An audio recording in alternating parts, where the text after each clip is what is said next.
Jadi rekan-rekan pers yang kami hormati, untuk informasi yang dapat kami sampaikan dari Law Office Leonard Leptopiso & Associates,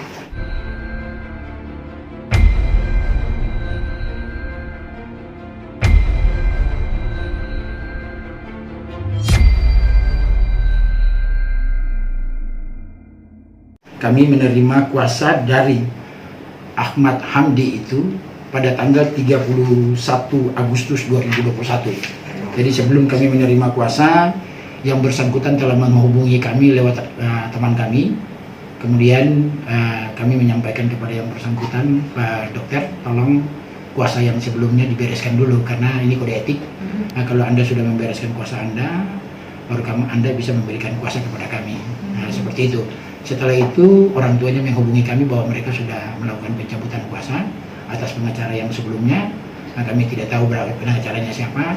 Prinsipnya administrasi pencabutan kuasa sudah disampaikan kepada kepolisian, baru kemudian pemberian kuasa kepada kami tanggal 31 Agustus 2021.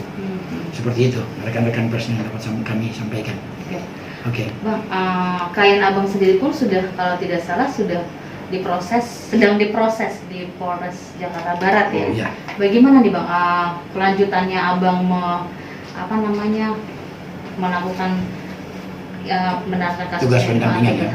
Oke. Mungkin kami terjemahkan begini ya rekan-rekan pers, bahwa sebagai kuasa hukum dari AH, kami yang pastinya diberikan kuasa untuk pendampingan atau litigasi. Tugas litigasi dari seorang pengacara secara hukum itu adalah bahwa dia harus mendampingi kliennya daripada tingkat kepolisian, kemudian tingkat kejaksaan, kemudian tingkat pengadilan. Artinya proses penyidikan itu, penyelidikan sampai dengan penyidikan akan terjadi dari kepolisian, dari P1 sampai dengan P21, kemudian penyerahan tahap 2 kepada kejaksaan, berkas tersangka dan barang bukti dipindahkan ke kejaksaan, tersangka ditangkap dan ditahan di sana oleh kejaksaan, kemudian berkas dilimpahkan ke pengadilan baru disidangkan. Cuman kami tegaskan bahwa kami menerima kuasa di tanggal 31 itu status hukum daripada AH ini sudah jadi tersangka. Iya, betul. Tersangka karena diduga melakukan tindak pidana pasal 378 penipuan, kemudian pasal 3372 tentang penggelapan. Iya, nah, memang sebagai penasihat hukum, di samping tugas litigasi kami, tadi itu kami sudah membedah kasus ini secara internal di dalam di kantor kami sudah gelar perkara. Artinya pendapat pelapor dan kepolisian yang mengatakan bahwa AH melakukan tindak pidana 378 penipuan dan penggelapan tadi, menurut hemat kami ini harus dibuktikan lebih mendalam lagi. Karena alur cerita yang dikembangkan oleh pelapor dan penyidik bahwa sebenarnya ada uang 75 juta rupiah yang dipinjamkan oleh FH kepada AH.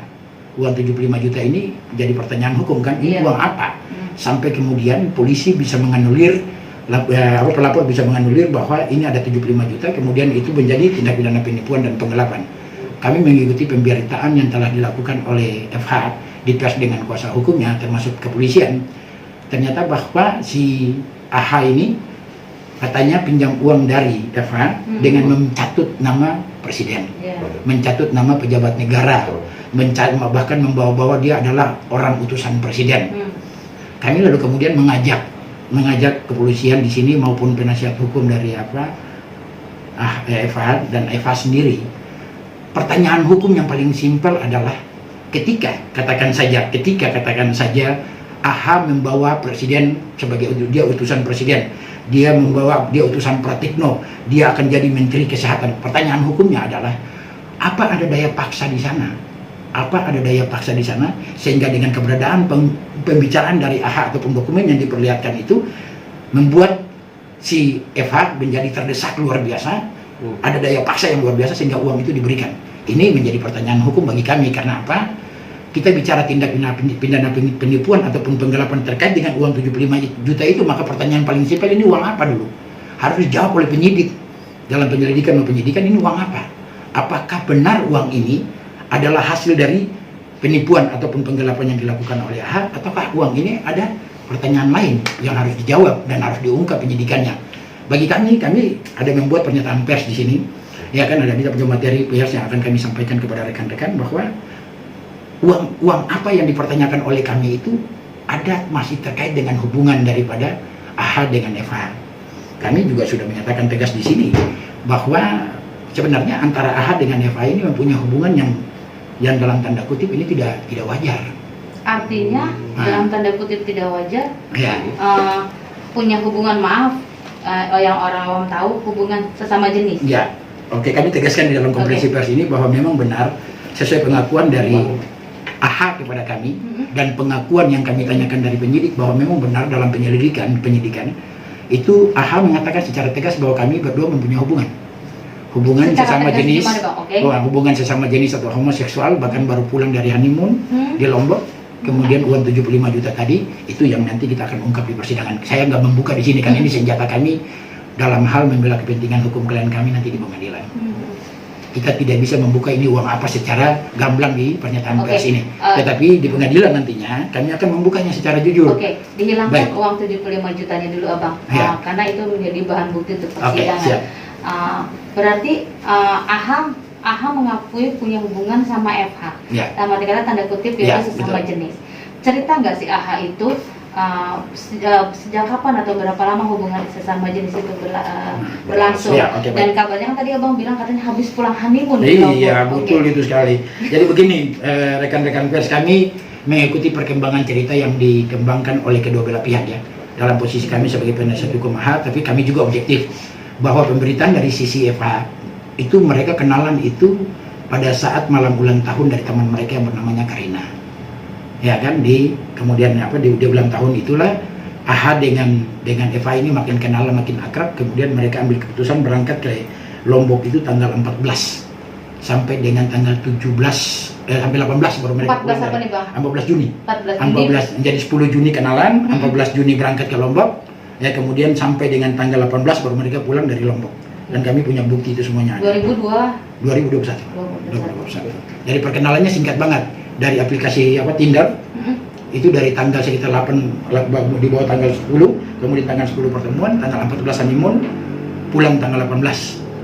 Ya kan? Nah, uang yang 75 juta ini sangat berkaitan dengan hubungan ini dan perjalanan mereka ke Lombok. Nanti kita buka di pengadilan ya. Oke. Ya, tapi bagi kami tegasnya, kami mau mengatakan bahwa 75 juta itu sama sekali bukan tindak pidana penipuan dan penggelapan. Tapi ternyata 75 juta itu memang dipakai sama mereka berdua. Iya, kan Bisa jangan- ditegaskan, Bang, dipakai kami tegaskan, memang ini rahasia kami di pengadilan ya. Sebenarnya kami nggak membuka ini di pernyataan pers kami, tapi mungkin kita sedikit kasih clue begini, bahwa 75 juta itu sangat berkaitan dengan hubungan mereka, sangat berkaitan dengan hubungan mereka dalam tanda kutip dan baru pulang dari honeymoon, ya kan? Kemudian cerita ini berkembang lanjut. Kenapa demikian? Karena si Eva meminta AHA menceraikan istrinya.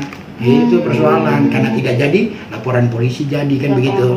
Nah, seperti itu. Kata-kata honeymoon itu terlontar dari mulut AHA sendiri. AHA sendiri yang mengaku. Berceritanya seperti apa? Ya, dia sampaikan kepada saya by telepon bahwa memang dia dengan AHA dengan Eva mempunyai hubungan khusus dari perkenalan dari aplikasi Tinder, kemudian berlanjut di ulang tahun Karina, lalu kemudian berlanjut ke Lombok. Ya kan? Oke. Kata-kata cerai itu dilontarkan, permintaan cerai Mungkin itu agak lebih eksplisit begini lagi. Jadi sebenarnya nanti kita akan kalian boleh konfirmasi dengan istri daripada si AHA. Jadi Eva ini pernah memperlihatkan video kemesraan mereka itu kepada istrinya AHA. pada istri AHA. Ya, Eva sendiri yang memperlihatkan, sendiri. sambil mengatakan ini hubungan saya dengan suami kamu. Udah tegas jelas. Udah belak-belakan gitu, Udah udah belak-belakan. disampaikan. Nah, Oke.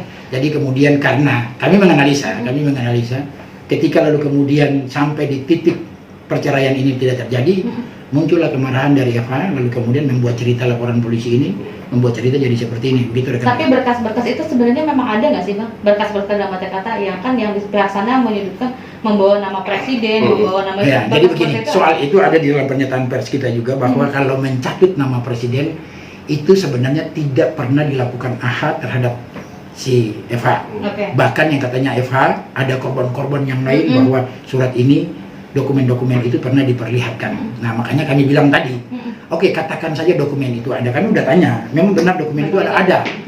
AHA hanya membuatnya sebagai sebuah kebanggaan bagi keluarga secara internal. AHA tidak pernah menggunakan dokumen itu di luar dari keluarganya. Tapi korban itu Nah, banyak, Bang? Itu cerita, itu sebuah cerita. Kan Oke. kita tidak menemukan laporan polisi Oke. dari korban-korban yang lain di Kecuali Polres Jakarta Barat, FA kecuali ini. Eva saja. Oke. Artinya bagi kami begini, kalaupun kemudian ada korban yang banyak menurut Eva tadi, pertanyaan hukum yang banyak tadi membuat laporan polisi atau tidak? Ternyata sampai Kan saat tidak, ini kan tidak sampai dengan hari ini kan tidak ada. Ini kan pembentukan opini. Yang berikut, kalau dia mengatakan bahwa dokumen ini dipergunakan, pertanyaannya tolong dikembalikan. Kalau rekan-rekan pers balik tanya kepada Eva, kamu terima dokumen itu dari mana? Apakah polisi menyita pada rumah tangan AH ketika dia menggunakan itu untuk menuduki orang, ataukah itu disita dari dalam rumah?